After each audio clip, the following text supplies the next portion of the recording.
اعمال کی اصلاح کرم سے کر دے۔ الحمدللہ رب العالمین والصلاة والسلام علی سید المرسلین، اما بعد فاعوذ باللہ من الشیطان الرجیم، بسم اللہ الرحمن الرحیم۔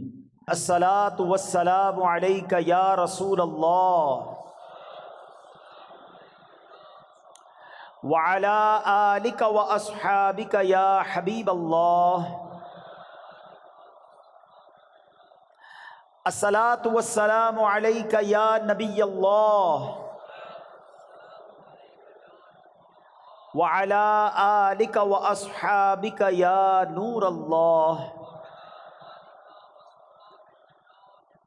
درود پاک پڑھنے کے بے شمار فضائل و برکات ہیں، بہت ساری احادیث فضائل درود میں ملتی ہیں، اور اگر میں آج ایک سوال آپ سے کرنا چاہوں کہ ایک مسلمان ہونے کی حیثیت سے آپ کے دل میں کیا کیا خواہشات ہیں، یعنی آپ کیا کیا چاہتے ہیں دنیا میں، مرتے وقت کیا چاہتے ہیں، قبر میں آپ کیا چاہتے ہیں کہ آپ کے ساتھ کیا ہو، محشر کے میدان میں کیا ہو۔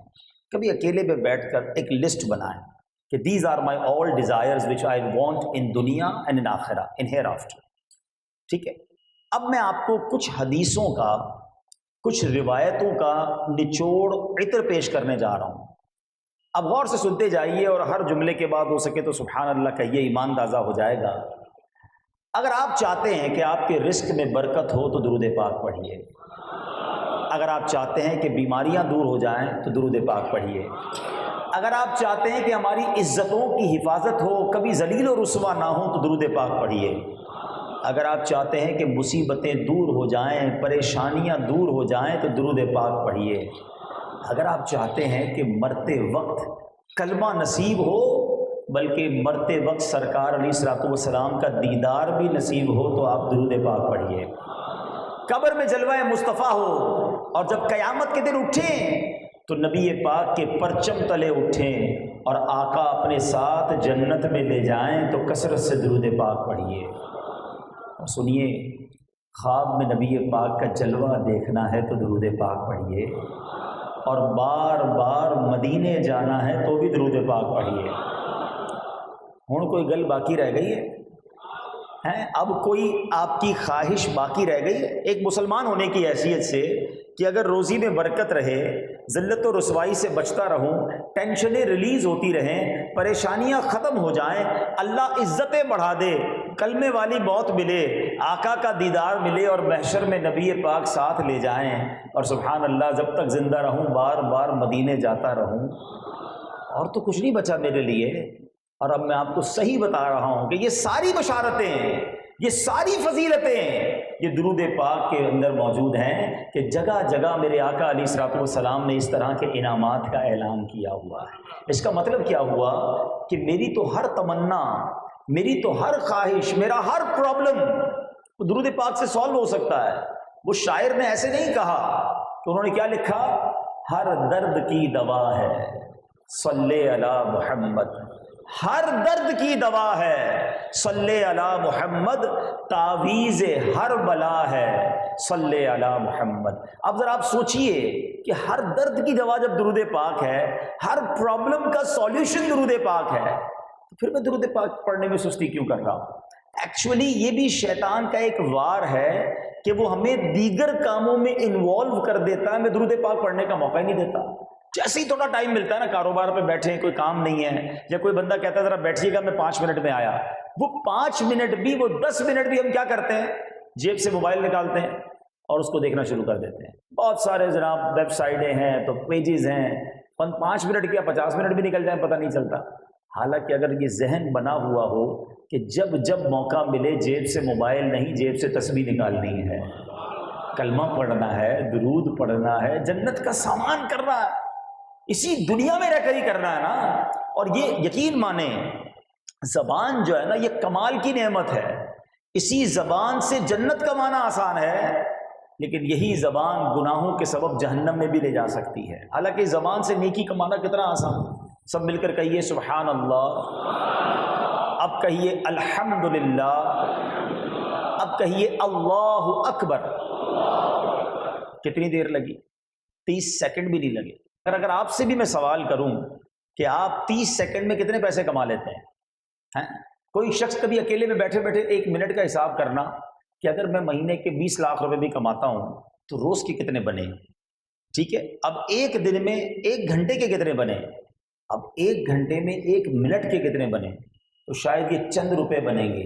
20 لاکھ مہینے کمانے والے کے بھی 1 منٹ میں چند روپے ہی بنیں گے۔ لیکن آؤ میں بتاتا ہوں آپ نے ان 30 سیکنڈز میں کیا کما لیا ہے۔ میرے نبی کے سچے وعدے ہیں، جو ایک بار سبحان اللہ کہے اس کے لیے جنت میں درخت لگا دیا جاتا ہے، ایک بار الحمدللہ کہے جنت میں درخت لگ جاتا ہے، ایک بار اللہ اکبر کہے جنت میں درخت لگ جاتا ہے۔ اچھا، وہ کمایا جو دنیا کے پیسوں سے حاصل بھی نہیں کیا جا سکتا۔ آؤ سارے مل کر اپنی ساری رقم ملاتے ہیں، ساری ویلتھ ملاتے ہیں، ہم سب مل کر بھی جنت میں ایک درخت نہیں خرید سکتے۔ Nobody have power to buy a tree in heaven۔ جنت میں کوئی درخت اپنی مرضی سے نہیں خرید سکتا، مگر رب کی رحمت دیکھو، صرف زبان کو تھوڑی حرکت دینی ہے، ذکر کرنا ہے اور جنت میں درخت حاصل کر لینا۔ تو کیوں نہیں یہ نیکیاں کرتے؟ اللہ کرے کاروباری لوگ بیٹھے تو سچے کاروباری بنو نا، کہ جب ٹائم کا تھوڑا سا حصہ ملے۔ یار مثال دیتا ہوں، اگر ذہن بناؤ نا نیکی کمانے کا، تو مثال دیتا ہوں، اگر آپ کو کوئی کہے یار ذرا 10 منٹ میں آیا، تو فوراً دماغ میں ایک کلک ہو گیا 10 منٹ میں سورہ یاسین پڑھی جا سکتی ہے، موبائل نکال کر سورہ یاسین پڑھ لیتا ہوں، 10 قرآن کا ثواب مل جائے گا۔ یہ بھی تو وقت کا استعمال ہے نا۔ لیکن وقت ضائع روزانہ گھنٹوں کرتے ہیں، مگر ذکر نہیں کرتے، درود نہیں پڑھتے، اور پھر کہتے ہیں پریشان بہت ہوں، برکتیں نہیں ہیں، ٹینشنیں ریلیز نہیں ہو رہی ہیں۔ میرے آقا نے فرمایا ہے کہ جو پریشانی میں ہو، مصیبت میں ہو، اسے چاہیے کہ درود پڑھے، کہ درود مصیبتیں اور پریشانیوں کو لے جاتا ہے۔ تو نیت کرتے ہیں انشاءاللہ، میں بھی کرتا ہوں کہ انشاءاللہ روزانہ کثرت سے درود پاک پڑھیں گے، انشاءاللہ اپنے آپ کو فضول باتوں سے بچائیں گے اور انشاءاللہ ذکر و درود کریں گے انشاءاللہ۔ ایک اور فارمولہ دے دیتا ہوں آپ کو، ٹائم مینجمنٹ ہونی چاہیے نا۔ بہت سارے لوگ واک کرتے ہیں، بہت اچھی بات کرنی چاہیے صحت کے لیے، ٹھیک ہے۔ اگر ہمارا واکنگ ٹائم یہ درود ٹائم بن جائے کہ جب بھی میں نے واک کرنی ہے، شوز تو لیتے ہی ہیں نا، تسبیح بھی لے لی، اب جتنی دیر 40 منٹ کی واک کر رہے ہیں، 30 منٹس کی واک کر رہے ہیں، تسبیح ہاتھ میں ہے، کلمہ پاک پڑھتے ہوئے درود پڑھتے ہوئے واک کرو گے، 2 فائدے ہوں گے، صحت تو اچھی ہوگی، آخرت میں نیکیاں بھی جمع ہو جائیں گی، اور جس جگہ سے گزرو گے نا واک کرتے ہوئے، وہ ساری جگہ درود پڑھنے کی گواہ بھی بنتی چلی جائے گی۔ بس مائنڈ سیٹ کی بات ہے کہ یار کہاں کیا نہ کمایا جا سکتا ہے، کہاں کیا اچیو کیا جا سکتا ہے۔ تو اللہ مجھے بھی ایسا ذہن عطا فرمائے۔ آج انشاءاللہ اس سنت و بھرے اجتماع میں ہم جس موضوع پر بات کریں گے وہ ہے the most precious thing in our life، ہماری زندگی کی سب سے قیمتی چیز وہ کیا ہے، اس پر غور کرنا ہے۔ ہماری زندگی میں ہم پیسوں کی، اپنی قیمتی چیزوں کی بڑی فکر کرتے ہیں، کرنی بھی چاہیے۔ جتنی چیز قیمتی زیادہ، اتنی اس کی فکر زیادہ۔ نارمل گاڑی تھی تو ہم ویسے ہی پارک کر دیتے تھے، ذرا مہنگی والی نئے ماڈل کی گاڑی لی تو پھر ڈرائیور بھی رکھا، گارڈ بھی رکھا کہ بھائی میں اندر جا رہا ہوں، تم کھڑے رہنا، ورنہ ایک ہی شیشہ 2 لاکھ روپے کا ہے، کہیں اجتماع سے واپس آئے تو شیشہ ہی نکال کے کوئی نہ لے جائے۔ تو قیمت جتنی بڑھتی گئی، ہمارا دھیان اور ہماری سیکیورٹی بھی اتنی بڑھتی گئی۔ لیکن ان تمام چیزوں کے پارٹ آف دیٹ ایک چیز ایسی ہے کہ جو اگر اس کی حفاظت نہ کی گئی تو ہم کہیں آخرت میں مارے نہ جائیں۔ وہ چیز کیا ہے میں بتاتا ہوں آپ کو، مگر اس سے پہلے میں آپ کو واقعہ سناتا ہوں۔ ایک شخص تھا، اس کی بچی چھوٹی تھی اور غریب آدمی تھا۔ اس نے سوچا کہ پلان کیا کہ 20 سال میری بچی کی میں شادی کروں گا، جب یہ 18-20 سال کی ہوگی تو میں ایک کام کرتا ہوں، روز کے کچھ پیسے بچاتا ہوں۔ ماں باپ ہوتے ہیں نا، اپنے بچوں کا خیال رکھتے ہیں، تو روز کے مثال کے طور پہ اس نے پلان کیا کہ روز کے 200 روپے یا 500 روپے میں اپنے کام سے نکال کر ایک ڈبہ بنایا اس نے، اس میں ڈالتا رہوں گا، 18 سال میں تو بڑی رقم جمع ہو جائے گی تو میری بچی کی میں دھوم دھام سے شادی کروں گا۔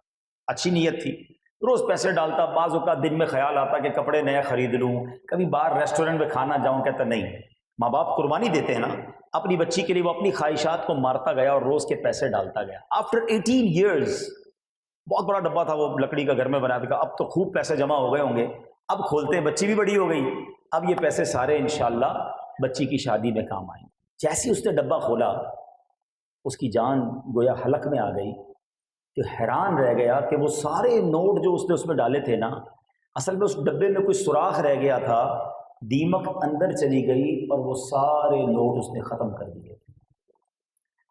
اچھا، اب ذرا تھوڑی دیر کے لیے اپنے آپ کو اس جگہ رکھ کر سوچئے کہ افسوس کا عالم کیا ہوا ہوگا۔ 18 سال کی محنت اور روز کا اس نے اس میں پیسے ڈالے کہ مجھے آج ایک بڑی رقم ملنی تھی، سب ختم۔ ذرا سوچئے اس کی تکلیف، اس کا افسوس کیسا ہوگا۔ مگر میں اس سے بھی بڑی بات کرنے جا رہا ہوں۔ ٹھیک ہے، اس کے پیسے ختم ہو گئے، مگر وہ چاہے تو اب دوبارہ کما سکتا ہے، پھر جمع کر سکتا ہے۔ لیکن اگر کوئی شخص قیامت کے دن اللہ کی بارگاہ میں پیش ہو، اس کو یہ پتہ ہے میں نے روزے بھی رکھے ہیں، نمازیں بھی پڑھی ہیں، حج بھی کیا ہے، زکوٰۃ بھی دی ہے، کچھ نہ کچھ عبادتیں بھی کی ہیں، اور آج تو اس کا اجر ملنے کا دن ہے، اور جب ادھر نامہ اعمال کھولا جائے اور اسے کہا جائے کہ تیرے نامہ اعمال کے سارے اعمال برباد ہو گئے ہیں، تیری نیکیاں ساری برباد ہو گئی ہیں، مجھے سچ بتائیے وہ افسوس کیسا ہوگا۔ Because now there is no chance to make good deeds again, اب تو موقع ہی نہیں ہوگا نا نیکیاں کرنے کا، جو وقت تھا وہ گزر گیا۔ اب آپ کے ذہنوں میں سوال آئے گا کہ ایسا کیسے ہو سکتا ہے کہ ایک بندے نے نیکیاں کی، عبادتیں کی، اور قیامت کے دن اسے کہا جائے گا کہ تیرے سارے اعمال ختم۔ تو جناب آج میں اسی ٹاپک کو ڈسکس کرنے آیا ہوں کہ جو ہمارے اعمال ہیں نا، وہ ہمارے لیے بہت قیمتی ہیں اور ہمیں اس کی حفاظت کرنی ہے۔ ہم نیکیاں بعض اوقات کر رہے ہوتے ہیں مگر اس کی حفاظت کی فکر نہیں کر رہے ہوتے۔ اچھا، اب پھر ذہن میں سوال پیدا آئے گا کہ کیا نیکیوں کی بھی حفاظت کرنی ہے؟ جی ہاں، آج یہ اسی ٹاپک کو ڈسکس کرنا ہے کہ نبی پاک علیہ الصلوۃ والسلام نے احادیث کے ذریعے بلکہ خود قرآن مجید فرقان حمید نے ہمیں یہ گائیڈ لائن دی ہے کہ کچھ اعمال ایسے ہیں، کچھ کام ایسے ہیں کہ جن کی وجہ سے نیکیاں برباد ہو جاتی ہیں۔ اللہ اکبر۔ آج میں نے وہ چند باتیں آپ کو بتانی ہیں کہ جن سے اوائڈ کرنا ضروری ہے، ورنہ ایسا نہ ہو کہ میں روزے بھی رکھوں، میں نمازیں بھی پڑھوں، میں جناب دیکھیے یہ سب چیزیں اسٹرگل سے ہوتی ہیں۔ شیطان تو نہیں رکھنے دیتا نا، نمازیں نہیں پڑھنے دیتا، روزے نہیں رکھنے دیتا، زکوٰۃ دو تو دل پہ بوجھ ڈالتا ہے کہ اتنے پیسے جا رہے ہیں، سب کچھ کیا میں نے، اور پھر اس کے بعد نل اینڈ وائٹ، اعمال برباد، یہ کیسے؟ تو آئیے ذرا غور سے آج کا آپ نے بیان سننا ہے، کیونکہ یہی وہ شیطان کے وار ہیں جو ہمیں نیکیاں برباد کروا دیتا ہے۔ سب سے پہلی چیز اور سب سے اہم چیز جو تمام کی تمام نیکیاں برباد کر دیتی ہے، یہ ہم نے غور سے سننا ہے، وہ یہ ہے کہ بندہ جو ہے ایمان سے ہی باہر ہو جائے۔ اگر کسی کا ایمان ہی ختم ہو جائے، کوئی دائرہ اسلام سے ہی خارج ہو جائے، چاہے کتنے حج کیے، کتنے عمرے کیے، کوئی ایسا کام کیا کہ ایمان ہی چھن گیا، اب اس کے پاس کوئی نیکی باقی نہیں رہے گی۔ قرآن مجید فرقان حمید میں رب کریم ان لوگوں کے لیے ارشاد فرماتا ہے، بسم اللہ الرحمن الرحیم، وَمَن يَرْتَدِدْ مِنْكُمْ عَنْ دِينِهِ فَيَمُتْ وَهُوَ كَافِرٌ فَأُولَئِكَ حبطت أعمالهم في الدنيا والآخرة وأولئك أصحاب النار هم فيها خالدون۔ اور تم میں جو کوئی اپنے دین سے پھر کافر ہو کر مرے تو ان لوگوں کا کیا اکارت گیا دنیا میں اور آخرت میں، اور وہ دوزخ والے ہیں، انہیں اس میں ہمیشہ رہنا، ہم فیہا خالدون، وہ ہمیشہ اس میں رہیں گے۔ اب سوال یہ پیدا ہوتا ہے کہ بھائی میں مسلمان ہوں، کلمہ پڑھتا ہوں، مسلمان گھرانے میں پیدا ہوا، میرا نام بھی مسلمانوں والا ہے، میرا ایمان کیسے چھن سکتا ہے؟ یہ بہت بڑا پرابلم ہے، ذرا سمجھیے گا۔ دیکھیں یہ بات تو آپ جانتے ہیں کہ اسلام اس وقت دنیا کا موسٹ گروئنگ ریلیجن ہے، دنیا میں سب سے تیزی کے ساتھ پھیلنے والا جو مذہب ہے الحمدللہ وہ اسلام ہے، ٹھیک ہے؟ لیکن یہ ون وے ٹریفک نہیں ہے کہ کوئی غیر مسلم کلمہ پڑھ کر مسلمان ہو سکتا ہے تو معاذ اللہ کوئی مسلمان کوئی ایسی بات کر کے اسلام سے خارج نہیں ہو سکتا، یہ سمجھنا ہوگا۔ سرکار دو عالم صلی اللہ تعالی علیہ وسلم کی آپ کو میں حدیث سناتا ہوں، میرے آقا فرماتے ہیں کہ اولاد آدم مختلف طبقات پر پیدا کی گئی، دیر آر 4 کیٹیگریز، نبی پاک نے 4 کیٹیگریز بیان کی ہیں۔ حدیث پاک کا مضمون ہے بعض مومن پیدا ہوئے، حالت ایمان پر زندہ رہے، اور ایمان یعنی مومن ہی مریں گے، ہم اللہ سے دعا کرتے ہیں کہ اللہ ہمیں یہ پہلی والی کیٹیگری میں شامل فرمائے۔ ہم مسلمان تو پیدا ہوئے ہیں، مسلمان والی زندگی بھی گزار رہے ہیں، میرے مولا موت بھی ایمان والی دیجیے۔ دوسری کیٹیگری آقا فرماتے بعض کافر پیدا ہوئے، کافروں والی زندگی گزاری اور کفر پر ہی ان کی موت ہوگی، اور ایسے بھی اربوں لوگ ہیں غیر مسلموں کے گھر میں پیدا ہوتے ہیں، ادھر ہی انتقال ہو جاتا ہے۔ مگر اب تیسری کیٹیگری سنیں، نبی پاک فرماتے بعض کافر پیدا ہوئے، کافر والی زندگی گزاری مگر مومن ہو کر مریں گے، اور یہ ہو رہا ہے دنیا میں، کئی لوگ ایمان قبول کر رہے ہیں، ساری زندگی کفر میں گزاری، کلمہ پڑھ رہے ہیں۔ میں ایک واقعہ نہیں بھولتا، ہانگ کانگ میں ہمارے اسلامی بھائی کسی مریض کی عیادت کرنے گئے، اور اپنا مسلمان بھائی تھا وہ، تو جب اس مریض کی عیادت کی تو اس کے بالکل برابر میں ایک بیڈ تھا جس پر 70 سال کا ایک غیر مسلم بوڑھا بھی لیٹا ہوا تھا۔ اس نے امامہ اور داڑھی وغیرہ دیکھی تو اس نے اشارہ کیا کہ ذرا ادھر آئیے، تو وہ اس کے پاس چلے گئے، کہا آپ کون ہیں؟ کہا آپ اپنے مسلمان بھائی کی عیادت کرنے آئے ہیں۔ اچھا یہ داڑھی کیوں ہے؟ وہ سوال کرتا گیا، وہ جواب دیتے گئے کہ ہمارے آقا کی سنت ہے۔ اچھا یہ نبی پاک کون ہے؟ تو کچھ اسلام کی بات ہوئی۔ اب یقین کریں تھوڑی دیر کی کانورزیشن کے بعد اس مریض نے جو 70 سال کا غیر مسلم تھا اسی بستر پر کلمہ پڑھ لیا اور مسلمان ہو گیا۔ مگر اس سے زیادہ ایمان افروز بات یہ ہوئی کہ کچھ ہی گھنٹوں کے بعد اس کا انتقال بھی ہو گیا۔ الامان والفیس۔ اب ذرا غور کرو کہ کوئی سجدہ نہیں کیا، کوئی نماز نہیں پڑھی، مگر اس کے نصیب میں ایمان والی موت تھی، اس کے بستر پر کلمہ پڑھانے والے پہنچ گئے۔ ٹھیک ہے، یہ تیسری کیٹیگری۔ مگر اب چوتھی کیٹیگری جو ہے نا وہ ہم سب کو ڈرانے والی ہے کہ نبی پاک فرماتے ہیں کچھ لوگ مومن پیدا ہوں گے، مومنوں والی زندگی گزاریں گے، مگر ان کا خاتمہ کفر پر ہوگا۔ یہ ہے بات سمجھنے والی۔ یہ ایمان جو ہے نا بہت بہت بڑی نعمت ہے، ساری دنیا کی دولت، ساری دنیا کا مال ایک طرف، ایمان ایک طرف، لیکن ہم میں سے کون ہے جو ایمان کی حفاظت کی فکر کرتا ہے؟ اپنی گاڑی کی حفاظت کی فکر ہے، موبائل کی فکر ہے، فیکٹری کی فکر ہے، 50 قسم کے جناب پریکاشنز ہم کرتے ہیں۔ ایمان کی حفاظت کے لیے کبھی بھی غور کیا؟ کبھی رات کو نیند نہ آئی ہو، خیال آیا ہو کہ یا اللہ میرا ایمان سلامت رہے؟ اچھا ابھی بھی ہو سکتا ہے کسی کے ذہن میں خیال آئے کہ یار یہ کون سی نئی بات لے کر آ گئے مولوی صاحب، ایمان کی حفاظت کی کہاں سے باتیں ہو گئیں؟ آؤ میں آپ کو آپ کے نبی کی دعا سناتا ہوں۔ اللہ کے حبیب کی تعلیم دیکھو، ہمارے آخری نبی صلی اللہ علیہ وسلم دعا کرتے تھے، یا مقلب القلوب ثبت قلبی علی دینک۔ What is the meaning of that دعا؟ اے دلوں کو پھیرنے والے، میرے دل کو اپنے دین پر ثابت قدمی عطا فرما۔ اللہ کے نبی دعا کر رہے ہیں، اللہ کے وہ ہیں جن کے صدقے ہمیں دین ملا ہے۔ مگر یہ میری اور آپ کی تعلیم کے لیے نا کہ دیکھیں آپ کی ڈیزائرز کی پہچان پتہ ہے کیسے ہو جاتی ہے کہ یار آپ کو سب سے زیادہ کیا چیز چاہیے، آپ وہ دعا کرتے ہیں، نماز کے بعد بھی دعا کرتے ہیں، کسی اور سے بھی دعا کرتے ہیں، مزار شریف پہ جاتے ہیں، کعبے کے سامنے جاتے ہیں، جدھر بھی جاتے ہیں آپ وہ والی دعا ضرور کریں گے جس کی آپ کو بڑی خواہش ہے، بیٹا چاہیے، گھر چاہیے، نوکری چاہیے، واٹ ایور ہیں۔ لیکن کبھی ایمان کی دعا کی ہے؟ اس کا مطلب تمہاری لسٹ میں ہے ہی نہیں۔ آپ سب کو ایک حدیث یاد ہوگی، انما الاعمال بالنیات۔ ایک اور حدیث بھی ہے، انما الاعمال بالخواتیم۔ اعمال کا دار و مدار خاتموں پر ہے۔ جتنے اعمال کر لو اگر خاتمہ ایمان والا نہیں نا تو کچھ بھی نہیں۔ اچھا اب آتے ہیں اگین، کوئی کوشچن ذہن میں آ سکتا ہے کہ ٹھیک ہے سمجھ آ گیا، ایمان کی حفاظت کی فکر بھی کرنی ہے، اس کی دعا بھی کرنی ہے، مگر وہ کون سی چیزیں ہیں جن سے ایمان چھن سکتا ہے؟ ہاں یہ بات بہت ضروری ہے، جب تک پرابلم نہیں پتا ہوگی تو سولوشن نہیں آئے گا۔ ٹھیک ہے، ایک سب سے بڑی وجہ وہ ہے کثرت سے گناہ کرنا۔ جو روز گناہ کر رہا ہے نا اور کثرت سے گناہ کر رہا ہے، روایتوں میں مضمون ملتا ہے کہ جب بندہ کوئی گناہ کرتا ہے اس کے دل پر ایک سیاہ ڈاٹ، ایک کالا نقطہ لگ جاتا ہے، دوسرا گناہ کرتا ہے پھر ڈاٹ لگتا ہے، تیسرا گناہ کرتا ہے پھر ڈاٹ لگتا ہے۔ آقا فرماتے ایک وقت آتا ہے پورا دل ہی سیاہ ہو جاتا ہے، پھر اس پر کوئی ہدایت کی بات ہی اثر نہیں کرتی۔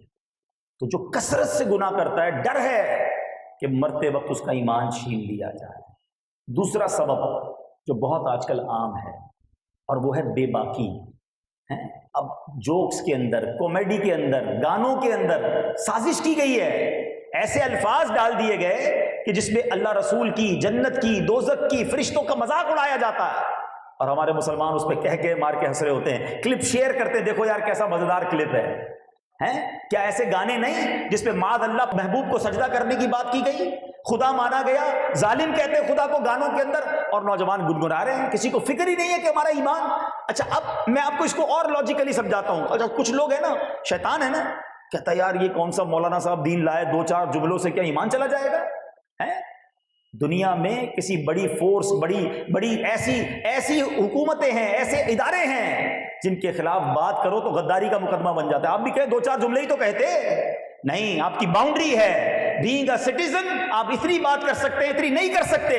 یہ باتیں سمجھ آتی ہیں تو بینگ اے مسلم کیوں نہیں سمجھ آتا کہ میں اللہ رسول کے بارے میں اپنی شریعت کے بارے میں ایک لمٹ میں بات کر سکتا ہوں، اس سے آگے نہیں جا سکتا ہے. اچھا پھر دوسری بات، چلے شیطان کا یہ وار کہ یار چند جملوں سے ایمان کیسے چلا گیا؟ میں 70 سال سے کلمہ پڑھ رہا ہوں کہ ایک جملے سے میں ایمان سے باہر ہو گیا. تو میں آپ سے پوچھتا ہوں، جو ہانگ کانگ کے بستر پر 70 سال سے کفر کر رہا تھا، ایک ہی تو جملہ کہا تھا، لا الہ الا اللہ محمد الرسول اللہ، وہ کفر کی وادی سے نکل کر ایمان کے نور میں داخل ہو گیا. یہ الفاظ کی اہمیت ہے، یہ جملوں کی اہمیت ہے. شیطان کے اس وار کو سمجھو. ایک اور مثال دیتا ہوں. ایک عورت جس کو آپ نہ جانتے نہ پہچانتے ہیں، 2 گواہوں کی موجودگی میں آپ 3 بار جناب اس سے اقرار کرتے ہیں، ایجاب و قبول کرتے ہیں. اس کے بعد وہ عورت جو انجان تھی، چند جملوں کے بعد آپ کی زوجہ بن جاتی ہے، اور اسی عورت کے ساتھ 50 سال کوئی گزارے، اس کے کئی بچے ہو جائیں، 3 جملے کہہ دے تو کیا ہوتا ہے؟ وہ عورت اجنبی ہو جاتی ہے. جملوں سے تو گیم ہی بدل جاتی ہے جناب. تو پھر یہ کیوں سمجھ نہیں آتا؟ اب میری لمٹ ہے، میرے پاس کوئی ریڈ لائن ہے جس کو کراس نہیں کر سکتا میں، ورنہ میرا ایمان چلا جائے. اور فکر کرو نا، پوچھیں علماء سے کہ میری لمیٹیشنز کیا ہے، میں کیا کہہ سکتا ہوں، کیا نہیں کہہ سکتا. زبان لرز جانی چاہیے جب اس طرح کی کوئی بات آ جائے. میں کل کی مثال دیتا ہوں. میں ایک جگہ بیٹھا تھا، اب یقین کریں میں اب تک افسوس میں ہوں. ایک صاحب تھے اور سیلاب پر بات چلی. پتہ کیا جملہ کہا انہوں نے؟ کہتے مجھے سمجھ نہیں آتا یہ اللہ پاک غریبوں کے ساتھ ایسا ظلم کیوں کرتا ہے، غریبوں پر ہی فلڈ آتا ہے. میرے تو رونگٹے کھڑے ہو گئے. اللہ کو ظالم کہنے والا ایمان سے خارج ہو جاتا ہے. میں نے کہا یہ آپ کیا کہہ رہے ہیں؟ اچھا پھر ماننے کے لیے بھی تیار نہیں ہے.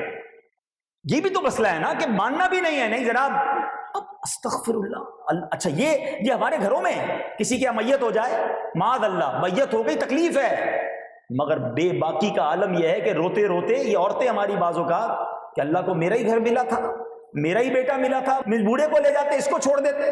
یعنی اللہ کو ناانصافی کرنے والا، غلط فیصلہ کرنے والا، رب پر اعتراض. سمجھو ایمان چلا گیا تو کچھ بھی نہیں بچے گا، سارے اعمال برباد.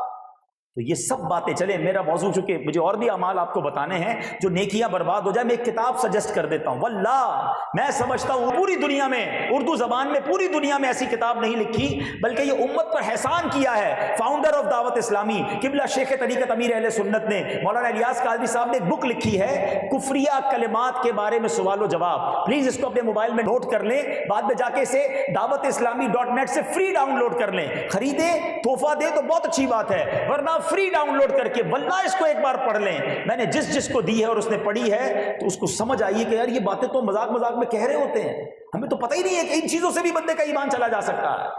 تو پہلی بات ایمان، ٹھیک ہے.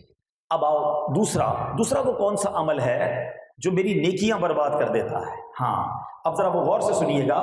سرکار دو عالم صلی اللہ تعالی علیہ وسلم فرماتے ہیں کہ ایک ایسا عمل ہے کہ جس کی وجہ سے نیکیاں برباد ہوتی ہیں. فرمایا ایاکم والحسد فإن الحسد یأکل الحسنات کما تأکل النار الحطب. میرے آقا فرماتے ہیں حسد سے بچو، وہ نیکیوں کو اس طرح کھا جاتا ہے جیسے آگ خشک لکڑی کو کھا جاتا ہے. لکڑی کو آگ لگائیں تو کیا ہوتا ہے؟ تھوڑی دیر بعد لکڑی فنش، ختم، خاک. فرمایا حسد تمہاری نیکیوں کو ایسے ہی کھا جاتا ہے. ایک بندہ صبح سے کاروبار کرے، بڑی محنت کرے، 5,000 روپے کما کے گھر آئے اور گھر پہ آ کر آگ لگا دے 5,000 روپے. آپ کیا کہیں گے؟ تجھ سے بڑا بے وقوف کون ہے؟ سارا دن محنت کی، پیسے کمائے اور آخر میں آ کے آگ لگا دی. ہم میں سے کئی لوگ ایسے ہیں 5 وقت نماز بھی پڑھتے ہیں، درود بھی پڑھتے ہیں، صدقہ بھی دیتے ہیں، اور آخر میں آ کے حسد کر کے خود ہی اپنی نیکیوں کو آگ لگا دیتے ہیں. ایک اور جگہ نبی پاک فرماتے ہیں صلی اللہ تعالی علیہ وسلم، جس کا مضمون ہے کہ حسد ایمان کو ایسے برباد کرتا ہے جیسے سرکہ شہد کو برباد کرتا ہے. سرکہ شہد میں ڈال دیں، ذائقہ ہی ختم، ایمان ختم. اب سوچو، اچھا اب حسد کتنا عام ہو گیا ہے. اس کا ذہن میں نہیں ہے لوگوں کو کہ میں کہاں حسد کرتا ہوں. ارے بھائی اتنا حسد ہو گیا ہے، بھائی بھائی میں، بہن بہن میں، دوست دوست میں. پہلے تو حسد کی تعریف سمجھ لو، واٹ از جیلسی. ہاں لوگ سمجھتے میں حسد نہیں کرتا. حسد یہ ہے کہ کسی کو کوئی نعمت ملے، کسی کو کوئی ترقی ملے، شہرت ملے، واٹ ایور کوئی نعمت ملے، اور میری تمنا یہ ہو کہ یہ نعمت اس سے چھن کر مجھے مل جائے. اچھا مجھے نہیں مل رہی تو کم از کم اس کی تو برباد ہو جائے. یہ حسد حرام اور جہنم میں لے جانے والا کام ہے. ٹھیک ہے، پہلے تو یہ بات سمجھ لیجئے. اب آئیے کہ حسد ہم میں سے کس کو ہے. آؤ میں ایک چھوٹا سا لیبورٹری ٹیسٹ کرتا ہوں. جاتے ہیں نا ڈاکٹر کے پاس، ذرا خون چیک کریں بھائی ہمارا کولیسٹرول کتنا ہے، شوگر کتنا ہے. تو آؤ اپنا بھی ٹیسٹ کرتے ہیں کہ حسد ہے کہ نہیں. سب اپنے بارے میں غور کریں کہ میری زندگی میں کوئی ایسا ہے. اچھا ایک بات یاد رکھیے گا، حسد اسی سے ہوگا جس کو آپ جانتے ہیں. جس کو نہیں جانتے اس سے حسد نہیں ہوتا. ایسا نہیں یہاں بیٹھے ہوئے کسی کو برازیل کے کسی بندے سے حسد ہو جائے. جس کو آپ جانتے ہیں، یا تو آپ کا دوست ہوگا، یا آپ کا رشتہ دار ہوگا، یا آپ کی ساتھ کاروبار کرنے والا، آپ کی مارکیٹ کا کوئی فرد ہوگا، آپ کے محلے کا، آپ کے شہر کا کوئی بندہ ہوگا، ٹھیک ہے، یا فیملی کا کوئی بندہ ہوگا. کوئی ایسا ہے، اپنے آپ سے سوال کیجیے اور ایمانداری سے جواب مجھے نہیں دیجیے گا، اپنے آپ کو جواب دے دیجیے گا کہ یار جب بھی اس کو کوئی نعمت ملتی ہے نا مجھے پرابلم ہوتی ہے. جب بھی اس کو شہرت ملتی ہے مجھے تکلیف ہوتی ہے. جب میرے سامنے کوئی اس کی تعریف بیان کرتا ہے نا تو مجھے بہت برا لگتا ہے. یار اس کی کیوں تعریف کر رہے ہو، کوئی اور بات کرو، موضوع چینج کرو. اگر ایسا ہے یا اس کو کوئی نقصان پہنچتا ہے تو اندر ہی اندر میرے لڈو پھوٹتے ہیں کہ ہاں یار اب مزہ آیا، اس کی گاڑی لگ گئی، اس کی فیکٹری میں آگ لگ گئی، اس کا مال خراب ہو گیا تو مجھے اچھا لگتا ہے. اگر دنیا میں ایسا کوئی ہے تو اٹ مینس حسد ہو گیا ہے. اور اب حسد کو ٹھیک کرنا میرا کام ہے، اس کا نہیں ہے. حسد مجھے برباد کر رہا ہے، اس کو نہیں کر رہا. حسد کرنے والا حاسد. اور یہ ایکچولی پتہ ہے کیوں اتنا برا عمل ہے؟ مجھے میرے 2-3 چیزوں کا سب مل کے جواب دیں گے. عزت دینے والا کون ہے؟ ذرا زور سے. دولت دینے والا کون ہے؟ اولاد دینے والا کون ہے؟ خوبصورت بنانے والا کون ہے؟ شہرت دینے والا کون ہے؟ جب دینے والا اللہ ہے تو پھر تمہیں پرابلم کیا ہے؟ حسد کرنے والا ایکچولی اللہ پر اعتراض کرتا ہے. یہ اللہ کی تقسیم پر آرگیومنٹ ہے، اعتراض ہے کہ اللہ تو نے اس کو دیا مجھے نہیں دیا، تو نے اس کو شہرت دی مجھے نہیں دی، اس کو عزت دی مجھے نہیں دی، اس کو مال دیا مجھے نہیں دیا. یہ اللہ پر اعتراض اس لیے گناہ کبیرہ ہے. ٹھیک ہے، اب آؤ، اب حال کیا ہے؟ ابھی آپس میں بیٹھتے ہیں دوست، کوئی آ کے دوست بتاتا ہے یار میں نے نئی موٹر سائیکل لی. اچھا ماشاءاللہ دکھاؤ تو صحیح، دیکھی. مٹھائی کب کھلاؤ گے؟ مٹھائی بھی کھائی. اور جیسے ہی وہ دوست آگے گیا 2 نمبر کے پیسے سے لیے. ارے کوئی اپنے گھر پہ بلاتا ہے، میں نے نیا گھر لیا ہے، اس کے گھر بھی جائیں گے، بریانی بھی کھا کر آئیں گے. جیسے ہی باہر نکلیں گے سود کے پیسوں کا کام کرتا ہے، لوگوں کو دھوکہ دے کر اتنا بڑا گھر بنا لیا. یعنی کمال ہے یار، کسی کو نعمت مل رہی ہے اور آپ کو پرابلم ہو رہی ہے. کیوں کرتے ہیں یہ حسد؟ بلکہ اتنا برا حال ہے کہ کوئی حج پر عمرے پر جائے تو اس سے بھی لوگ حسد کر رہے ہوتے ہیں کہ دیکھو یار یہ کر کے حج پہ جا رہا ہے، اللہ کے گھر جا رہا ہے. ارے وہ جانے، اس کا رب جانے، آپ اعتراض کرنے والے کون ہیں؟ آپ گناہگار ہو رہے ہیں اس کو. اچھا ایک بات طے کر لیں، میں اور آپ سارے مل کے کسی کو ذلیل کرنا چاہیں نا، اور رب نے اس کے مقدر میں عزت لکھی ہے، اسے کوئی ذلیل نہیں کر سکتا.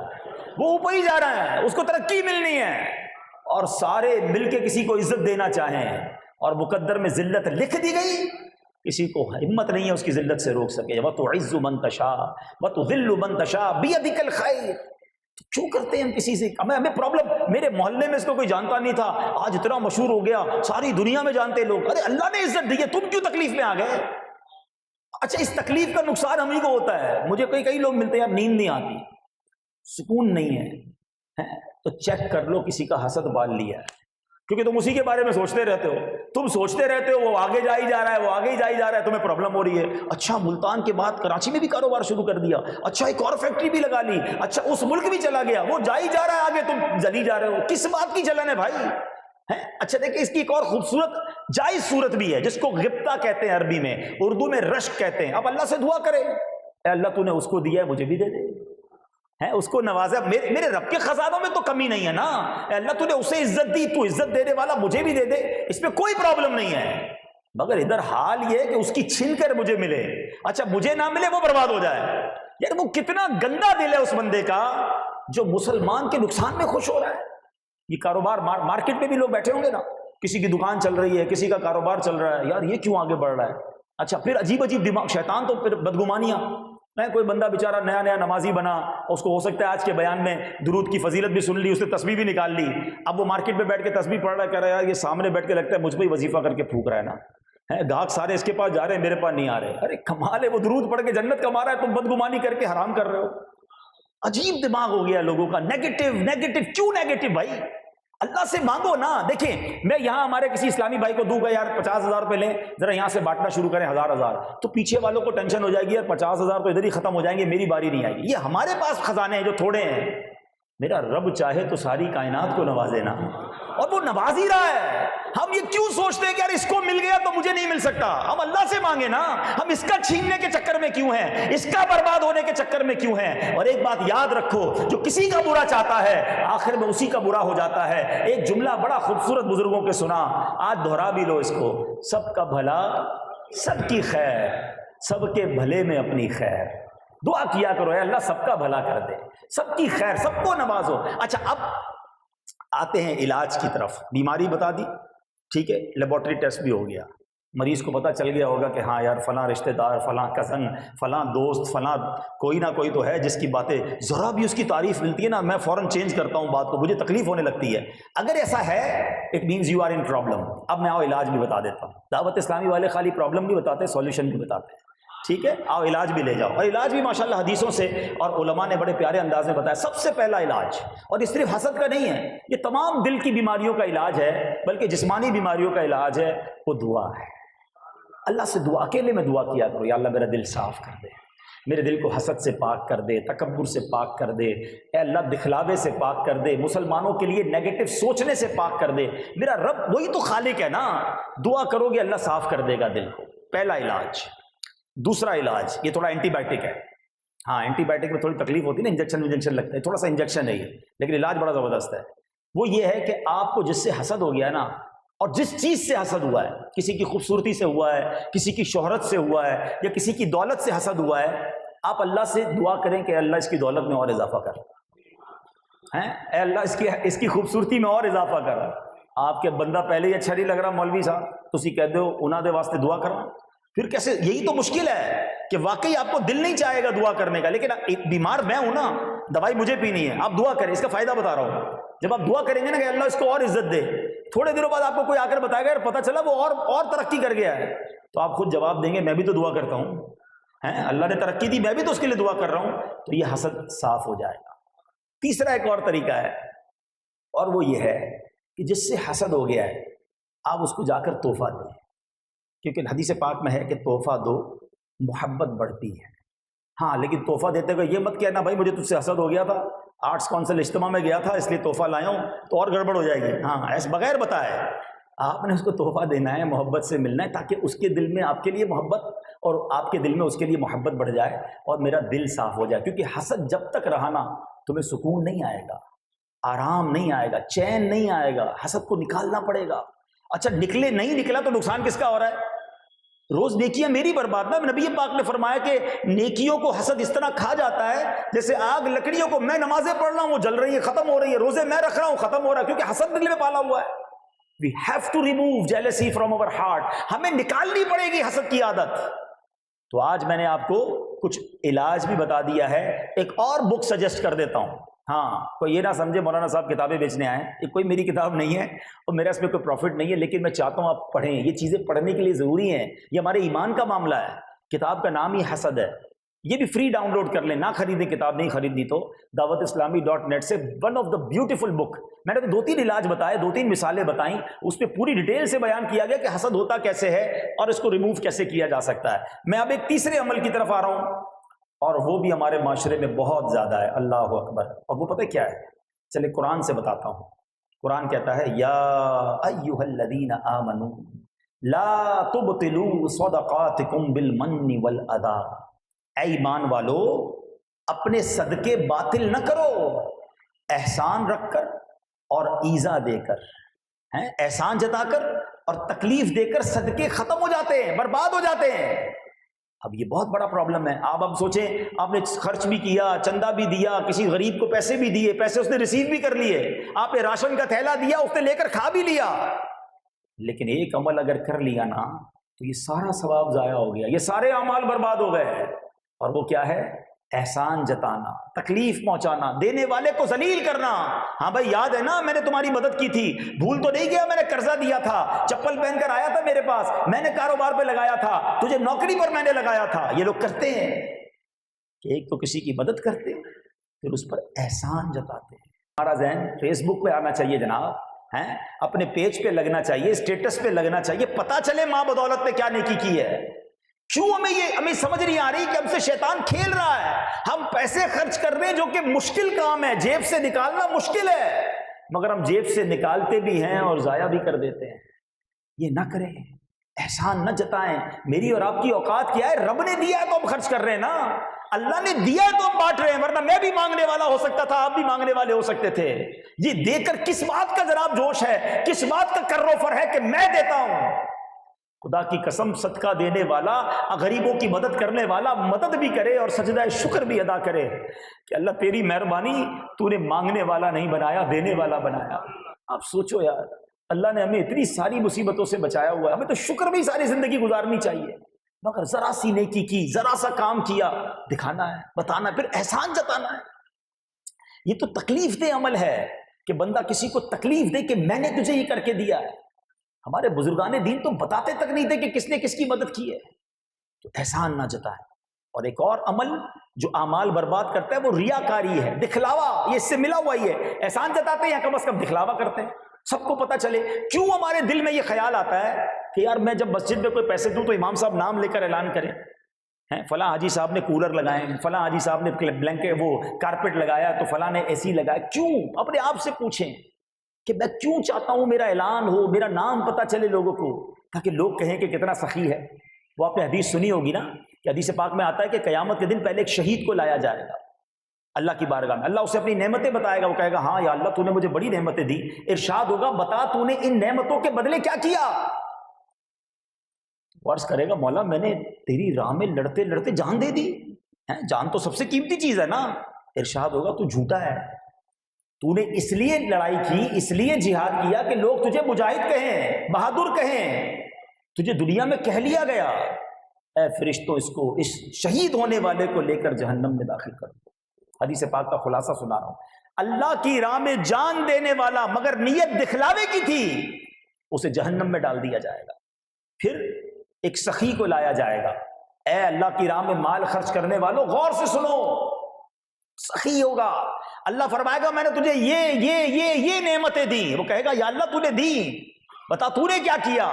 یا اللہ تو مال دیتا رہا، میں خرچ کرتا رہا، میں نے تیری راہ میں غریبوں کی مدد کی۔ فرمایا تو جھوٹا ہے، تو نے اس لیے کیا کہ تجھے سخی کہا جائے، وہ تجھے کہہ لیا گیا۔ اے فرشتوں اس کو اٹھا کر بھی جہنم میں ڈالو۔ پھر ایک عالم کو، دین سکھانے والے قاری کو لایا جائے گا، اللہ کریم اس بندے سے فرمائے گا میں نے تجھے اتنی اتنی نعمتیں دی، تو نے کیا کیا؟ یا اللہ تو نے علم دیا، میں لوگوں کو سکھاتا رہا، قرآن پڑھاتا رہا۔ فرمایا تو جھوٹا ہے، تو نے اس لیے کیا کہ لوگ تجھے عالم کہیں، تجھے قاری کہیں، تجھے دین کا داعی کہیں، تجھے کہہ لیا گیا۔ اے فرشتوں اس کو بھی اٹھا کر جہنم میں ڈال۔ اب سوچ لیجئے، ہم جو نیکیاں کر رہے ہیں، شیطان کی جب تک وار نہیں سمجھو گے نا، پہلے وہ ہمیں نیکی کرنے نہیں دیتا کہ نماز نہ پڑھے، روزہ نہ رکھے، حرام کام کرے، شراب پی لے، جوا کھیل لے، پہلے تو کوشش کرتا ہے ہمیں برے کام میں ڈال دے۔ جب یہ دیکھتا ہے یہ بندہ برے کام بھی نہیں کر رہا، نماز بھی نہیں چھوڑ رہا، تو پھر یہ دوسرا وار کرتا ہے، اس کو حسد میں ڈال دیتا ہے، اس کو ریاکاری میں، دکھلاوے میں ڈال دیتا ہے، تاکہ ادھر سے نیکیاں ڈیلیٹ ہو جائیں۔ پہلے پلس ہو گئی، اب ڈیلیٹ کرو کسی طریقے سے، اور بندہ خوشی خوشی ڈیلیٹ کروائی جا رہا ہے۔ پلیز سمجھو شیطان کے ان واروں کو، یہ وہ اعمال ہیں جو ہماری نیکیاں برباد کر دیتے ہیں۔ آخری بات، باتیں تو بہت ساری ہیں لیکن چونکہ بیان کا ایک وقت ہوتا ہے، اور یہ بھی بہت بڑی اور بری جو ہے وبا ہے ہمارے اندر، اللہ کرے کہ یہ بھی دور ہو جائے کہ انسان اپنے اندر اپنے اخلاق اچھے کرے، کیونکہ جو اخلاق ہے نا وہ اچھا ہونا تو بڑی کمال کی چیز ہے، مگر جو بد اخلاق ہے اس کے اعمال کا کیا ہوتا ہے؟ اللہ کے حبیب علیہ السلام فرماتے ہیں الخلق الحسن یذیب الخطایا کما یذیب الماء الجلید۔ آقا فرماتے ہیں حسن اخلاق خطاؤں کو اس طرح پگھلاتا ہے جیسے پانی برف کو پگھلاتا ہے۔ اچھے اخلاق ہونا تو گناہ معاف ہونا شروع ہو جاتے ہیں، گناہ ڈیلیٹ ہونا شروع ہو جاتے ہیں، سبحان اللہ ہیں۔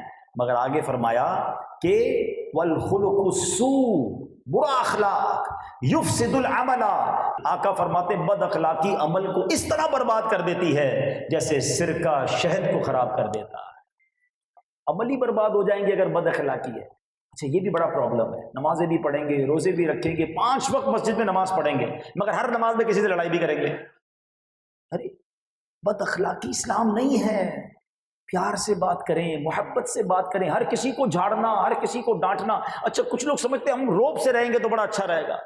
یار جس نبی کے امتی ہو ان کا انداز تو دیکھو نا، ہے نبی پاک کا انداز ایسا تھا کہ جو چاہتا پیارے آقا سے بات کرتا۔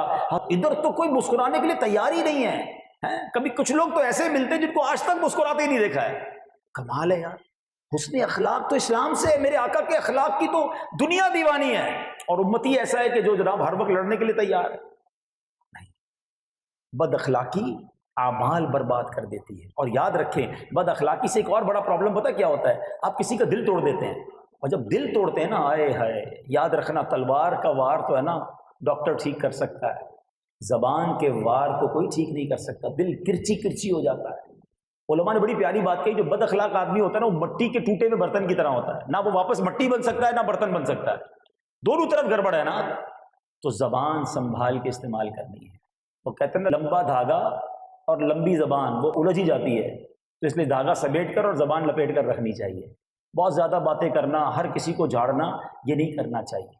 زبان میں یاد رکھو، زبان میں تلوار نہیں ہوتی ہے مگر وہ خون بہا دیتی ہے، ہاں، اور زبان میں ہڈی نہیں ہوتی ہے مگر وہ ہڈیاں توڑوا دیتی ہے۔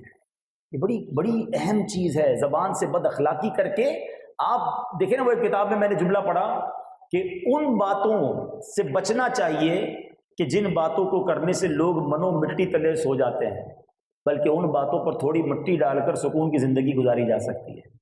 تھوڑی سی برداشت بھی اپنے اندر آنی چاہیے، نہیں چھوڑوں گا، مجھے کیوں ایسا کہا۔ وہ چھوٹا سا جھگڑا بڑھتے بڑھتے یہاں تک جاتا ہے کہ ایک بندہ قبر میں چلا جاتا ہے، دوسرا جیل میں چلا جاتا ہے، ادھر ہی مٹی پا دی جاتی ہے، ادھر ہی بات ختم کر دی جاتی ہے۔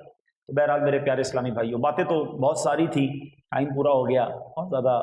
میں چلے یہ بھی کتاب سجیسٹ کر دیتا ہوں تاکہ اگر کسی کو شوق ہے کہ یار میں پڑھوں وہ کون سے اعمال ہیں جو نیکیاں برباد کر دیتے ہیں، تو اس کتاب کا نام ہی یہی ہے، نیکیاں برباد ہونے سے بچائیے، اور میں نے تقریباً بیان اسی کتاب سے کیا ہے۔ یہ بھی ہماری دعوت اسلامی کی ویب سائٹ پر موجود ہے۔